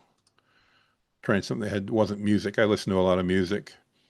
And if you go down below here in your description, you will see a show transcript button right here. And that will bring up your transcript over here, and you can then copy this whole thing, copy and paste it. If you want a shortcut to that, I use a free Chrome plugin called GLASP, G-L-A-S-P, and I click on that and it gives me the summary, and then I can just click copy like that and I've got the whole thing. But then I can go back and I can use that in Tina to tell me the parts of that video or whatever that I want to pay attention to. So definitely something that you can take a look at there. All right, Shannon, you got your hand up. What's on your mind? Well, you said Notebook LM, and it reminded me when we were talking about I'm going to start trying to save image prompts the way you were saving your prompts because we had talked about that would work. Yeah. But what about the actual images? So I am still fairly new at using like Google Docs and Google Drive. I never really had a reason to use them before I started doing all of this. So I know that putting images in Google Docs changes all of your ability to use them because they're such, much more lower resolution. But what about Google Drive? Can you save, like if I have a massive amount of them, or even like YouTube videos when you're just trying to save, because I just got a new laptop and I migrated everything over, but it feels like a walk-in closet full of a mess. And I really Yes. want to, right? Like I just kind of want to start fresh and be organized. So if you did, I know that you're a little like me and you just kind of have your images everywhere, but if you wanted to organize them, what do you think would be the best workflow or the best tool to do that with? We upload a lot of ours to Google Drive, but the organization is Okay. the hard part. You can upload them to Google Drive and it keeps the resolution and all that, so there's no problem with that. The difficult part just becomes in then finding what you want because we've literally got thousands of images now that we're Right. looking through. And admittedly, 99% of the time, I don't go to look anymore. I just recreate new ones because it's faster than going to find it. It's kind of like the whole I just go prompt forwarding find thing them that I, on Midjourney. It's yeah, you right. can search it, Yeah. search your Like account I just as find it faster. easier Yeah, to look for them on Midjourney than it is. Right.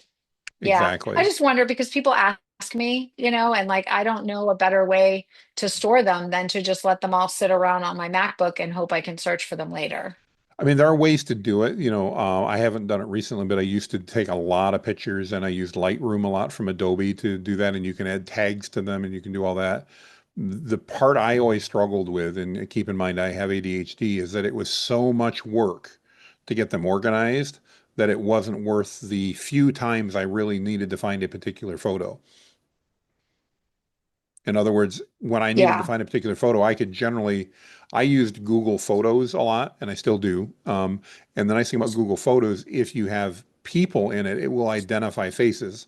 That won't necessarily help out with AI generated images, but that has always worked for me in the past. If I Right. needed a picture of, my son, I could go put his name in and it would find the Right. 4,000 pictures and I could go the zoom scroll really fast and, oh, I think that's it, and find it. But anybody else have Do any you know, ideas from a community perspective? Feel free to, can to we type in search? if you do. Yeah, can we search the tags? You know how Midjourney images, well, in ideogram ones too, how they have the tags in the name if you don't change the name. Is there a way to search those if we put them in something or even just on our computer? Maybe Sherry knows. That's a great question. So let's take a look here and make sure I know what you're Because a talking lot of about. times stuff from the prompt is in there. You know what I mean? Like in one of the tags. Right. I mean, you can do the search up here, which I found works really effectively. Right. What But I part are meant you? once it's on your computer. I was just wondering if Oh, like if you're on your I don't know. computer, I don't if know what EXIF data is saved on that when you do that or not. I'd have to look at it to find out. well, I will say that Let's when you put one in a GPT, there's enough, like if you put an image in a GPT, like you were saying, to like help you create content, hmm. based off of your image or whatever, it will cheat and look at what's on there. And it does say some stuff about the style and sometimes, so like the GPT can read them and it is like a long string. If you look at what your file, if you download a Midjourney image, you'll see that the name it gives it is like this big long string. And some of those things are things that are in the prompt. And I just wonder, I don't know how search works on a computer. Like, so if any Dale's got his hand up, he probably already knows. I I would just like to wonder if know there's, why you're not renaming them immediately.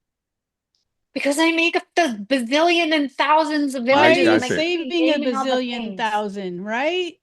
They're there for you on the web. You don't need to say, you only save what I you're have to gonna use them use. for stuff. I know. But they're always here. That's the great thing is you Okay. don't have to I use up don't. your hard drive space for stuff you're, oh Okay, fine. man. Let's talk about someday. Someday never comes. If you Okay, need it, fine. you can So, always scroll and so find it. don't, So so rename, don't, save it to your hard drive and rename it. Have a naming convention. Mine is a typically naming convention. my name underscore and what I'm going to use it for. What you're going to And I use might it use, for. yeah, Oh, yeah. okay. And SEO as then well. So a date.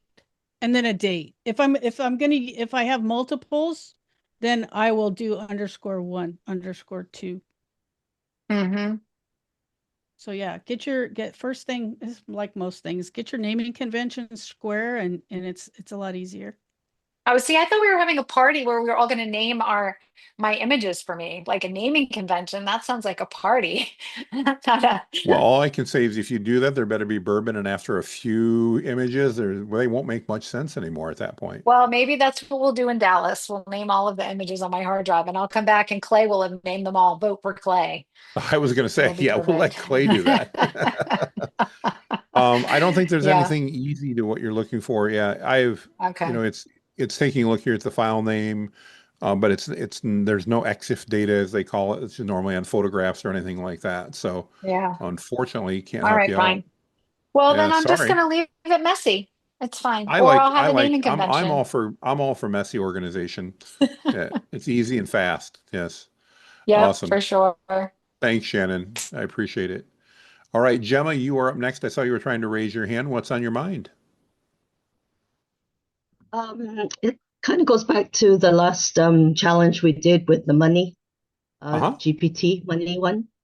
So I did what you said, except I didn't use I used my website audit Okay. GPT that I want put together. And I did the beta testing, sent it out. I'm trying to get 20 people. I've got 5 people so far, and I just started 2 days ago. So I'm slowly Oh, that's good. picking certain people that I want to put through and try and get some, what do you call them? Testimonial, yeah, Sure. reviews. So, and I've also kind of mapped out 5 other GPTs that I think would go well in a series. And I'm trying to figure out the best way to present this, or like, do I get them to do a subscription service and I put out different GPTs every month, or like I'm not quite sure what the best route I think would a be. lot of it depends on your goals, Gemma. If you're not opposed to adding into that every month a subscription where you know they're going to get extra new GPTs every month is great. Just as an entrepreneur, I always want to be careful about stuff that's going to require me to do things consistently because one, I probably won't want to do them consistently, and two, it's amazing if you do too many of those, how all of a sudden they get stacked up and you don't have any time available. So just think about that before you do a subscription. I think to get started and to build the business, I would actually start on a one-time sale. And that basically was here's the package, here's what you get. It's 5 GPTs, 6 GPTs, 4 GPTs, whatever. And I would sell that for a flat fee to get started. Once I'd sold 100 of those, then I would reevaluate and take a look at whether or not I should maybe be doing a subscription. And then I've got 100 people that are signed up that I can put into a beta group and give a special to, maybe half price or something like that, to get started on that monthly subscription. But I think to get started with personally, and again, it's everybody's got their own thought, I would probably start focusing on a package of those that I could sell as a suite to get started with. And then like I said, personally only, I'd set a goal of selling 100. Once I did that, then I'd reevaluate. Yeah, that sounds good. Yeah, I I think it know. gets you a I mean, I've fast, it tried gets you to a do fast start. subscription. Yeah, I Yeah. tried to do subscription before, and it's a hard sale, like a monthly fee. Everybody's got a monthly fee for everything now. And but okay. Well, I appreciate your insights and advice, and I'll just keep on plugging away Yeah, and and keep again, creating. probably more important than anything else, Gemma, my advice would be to take action, to do something. Just pick one, even if you're not sure, pick one of the options and pursue it. Because if Yeah. you don't, you could spend months and months just debating about what to do versus going, you know what, I'm going to pull the trigger. And again, I'd vote for simplicity, which would be putting a package together and selling it. That way you're doing something, you're moving forward. And let's just say you put a package together and you said you were going to charge $250. You sell 100 of those. If my math is right really quick, that's $25,000 you just brought in. Now you can decide what you want to do because you've actually brought in $25,000 in revenue, and your delivery costs on that are going to be pretty negligible because it's a digital product. So I think, again, for just the way my brain works, my Don't goals you may not be the same as yours. That's how I do it. don't you find though? I mean, I kind of did what you did back in '96. I started in the web business and taught myself all the way up to where I Hmm. am now.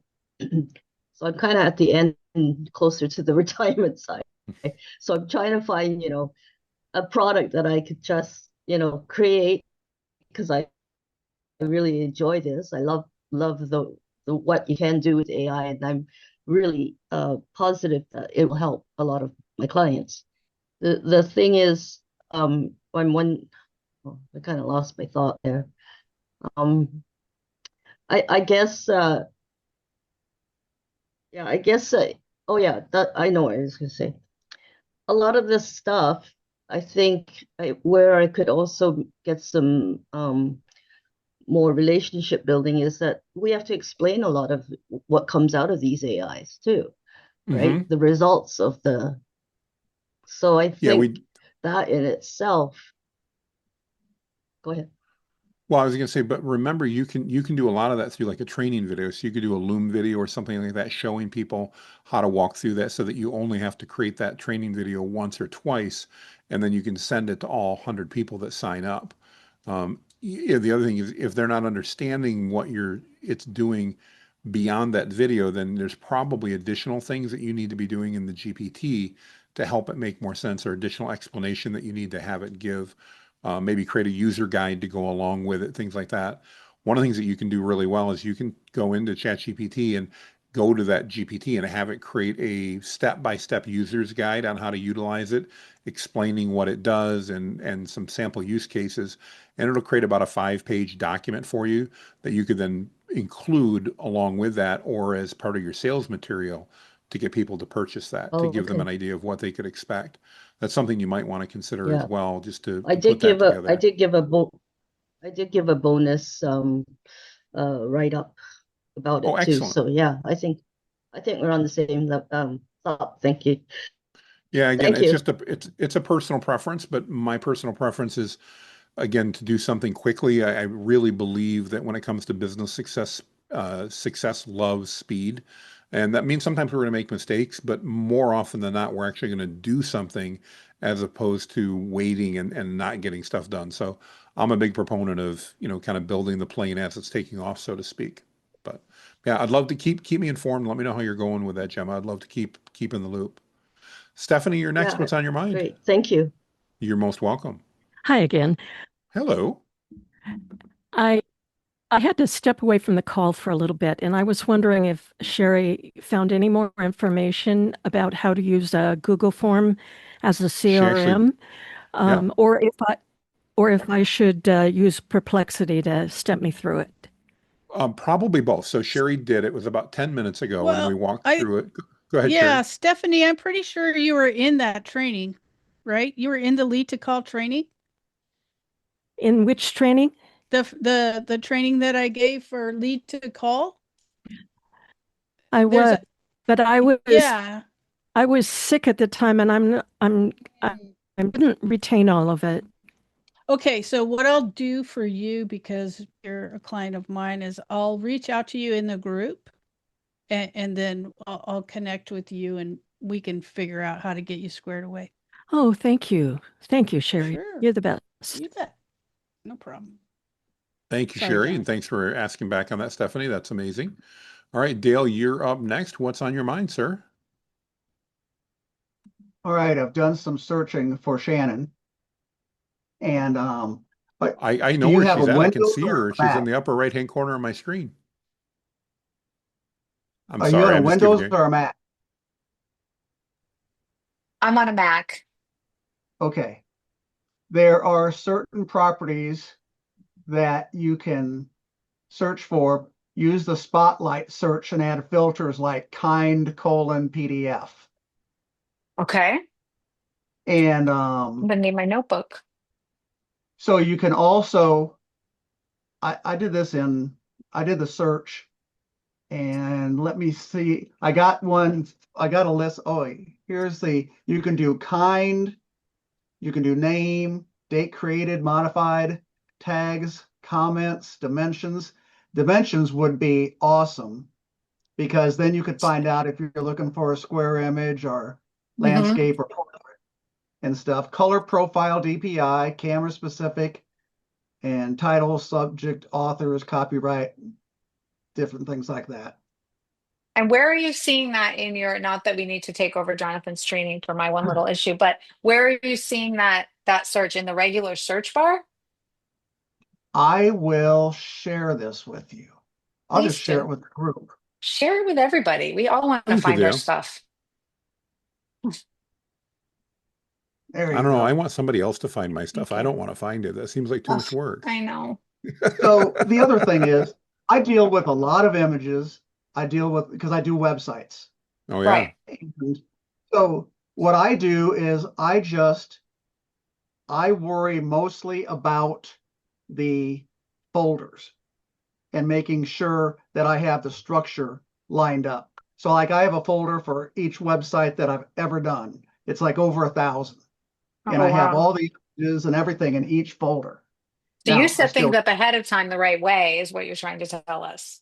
yeah. So, Boy. and now if you need to do the image, the best thing that I would do is name an image with like Shannon's images dash Okay. and then put a space after it. And then what you can do is when you go to save it, click on that file, and then you could just add a number after it. Okay. And so that's how I do that. And I would, you know, the folders you could keep easy and put a lot of stuff in them. And, maybe you organize it by, I mean, Sherry was dead on. Maybe you can organize on dimensions or something that you put in. I mean, you should always have an alt tag on an image because that helps. That's where the search engines are going. Gotcha. So, Okay. Yeah. so Yeah. Well, you're the uh, web guy. You know the things. I didn't, I mean, I've dabbled in all the things, but I'm like Jonathan. I moved to the next thing so fast. Like my squirrels are racing. I don't have time to slow down for the me things. too. Yeah. Sherry, you can embarrass me now with ask me if my project's done. Is it Is your done? project done, Is it Dale? done? No, not yet. I'm working on it. No, he's busy I'm so solving my tired of that problems. answer. I'm tired of I that told Sherry answer. that she can give me hell until I get it done. That's a boring answer, sir. I want a date. You Give me a guys are the best date. Thursday night. I gotta tell you, I was so glad we were having a thing in the evening. I love this. We should do this every Thursday. We should. We should. We Well, can. Thank you so much, Dale. I appreciate your effort. no problem. That's very helpful. You're All welcome. right. Thank you, Dale. That's amazing. All right. Anybody else got anything that's on their mind? Otherwise, we're wrapping up near the finish. We certainly can wrap things up whenever you're ready, but would love if you guys got questions. We do have a couple minutes left and would be more than happy to answer any questions as well or show you anything that's out there. Um, yeah, anything whatsoever. We'll give it kind of a 2 minute clock. And if nothing comes up, then we'll go ahead and wrap up. If there are things, though, we'll try to do that. So in the meantime, trying to think what else I can share to keep things busy. It's been a long day for me. I'm pushing a little over 12 hours on Zoom right now. So, um, not that I'm complaining. I actually love this and love what I do. Hanging out with you guys, I agree with Shannon, is an incredible time. I enjoy it. So, Do you want to really, really talk cool. about your next the next session you're gonna do, the Google Yeah, I could do that Gems? briefly. So if you guys are interested, no training next week. I'm going to be at Social Media Marketing World in Dallas.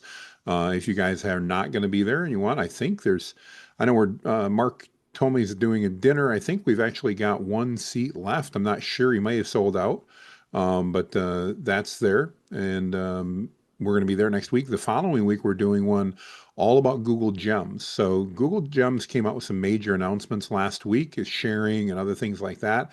That brings with it a lot of concerns that we hadn't really thought about before about sharing and security and that. So we're going to do a bit of a deep dive and show you all the things relevant to that, as well as, again, hit on some of those things about monetizing them, how you can monetize them, and how you can easily migrate your custom GPTs over to Google Gems. So if you're interested in all that and figuring that out, Google Gems are in simplest forms identical to custom GPTs, but instead of having ChatGPT in the background, they've got Gemini in the background. And as of today, as we talk on November, or not November, well, I don't want to get ahead of myself, on October 2nd, Gemini is my go-to. It's where I spend most of my time doing most of my AI work. That and Manus, and about the only time I'm in ChatGPT is actually to use custom GPTs at this point. So it's some pretty cool updates, and I appreciate that. I want to thank all of you guys as we wrap up. We had this because you guys have helped the group grow. This is, as you remember, we exceeded 450,000 people in the Facebook group and the free group. I appreciate all the value that so many of you add. Many of you I see posting on a daily basis, and I'm grateful for that, or commenting. And again, we get to do this all because of you.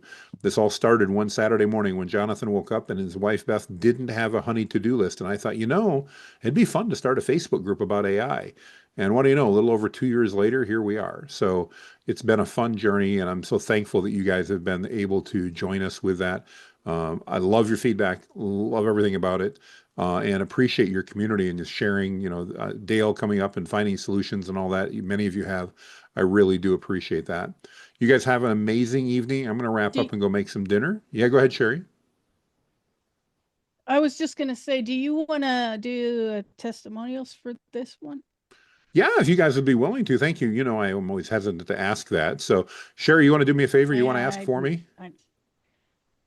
yeah, so I will actually, I actually do this in my housekeeping notes for him. Is he may or may not ask for a testimonial, but he is so humble. I do not understand why this man is so humble based on the lives he has changed. I'm going to paste it in the chat You're way too so you kind. guys can see it.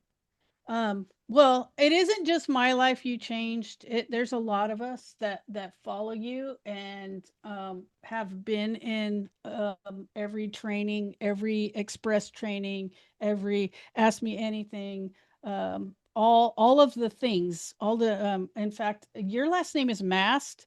I mean, we should be called the Masterfuls. Ooh, that's Those pretty people good. that I follow like you, we that. should be called the Masterfuls. Yes. You We may are you may be missing an onto a trend opportunity. there. We need that.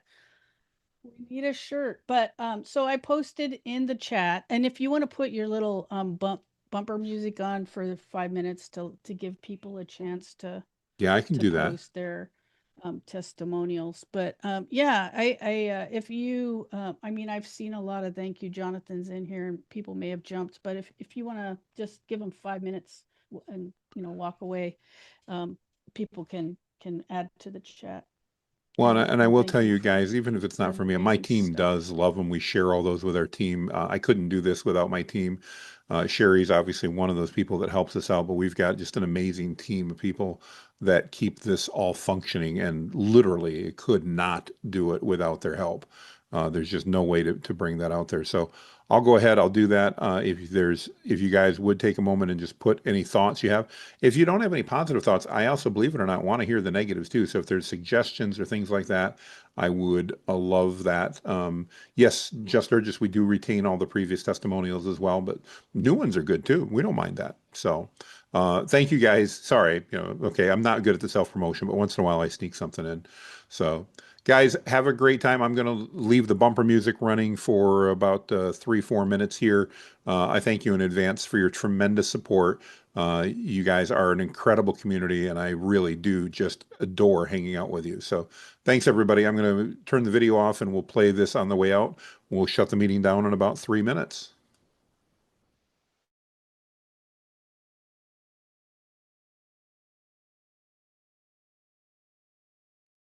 Thanks, Jonathan.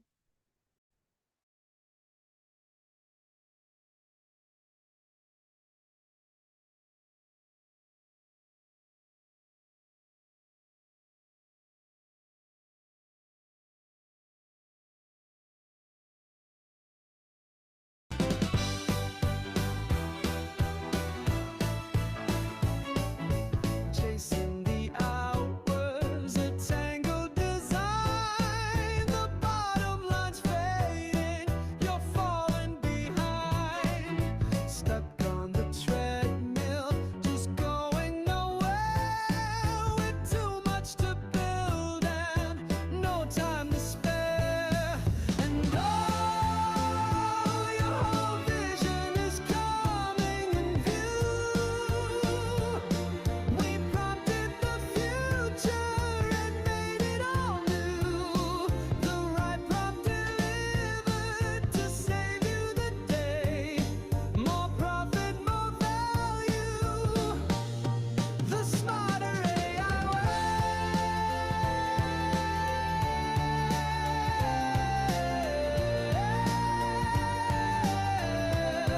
The smarter AI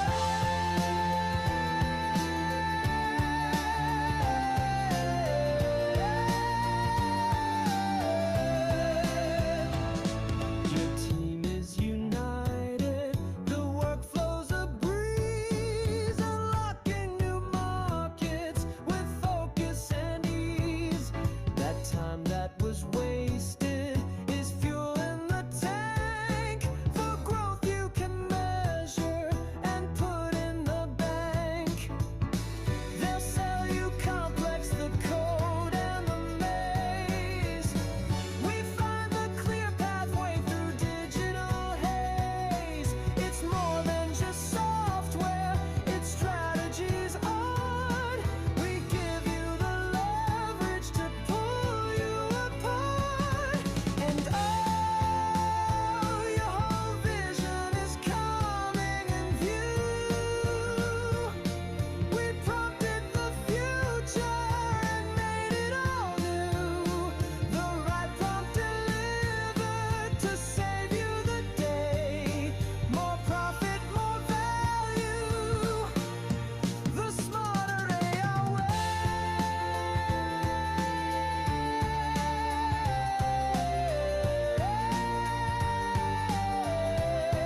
The smarter AI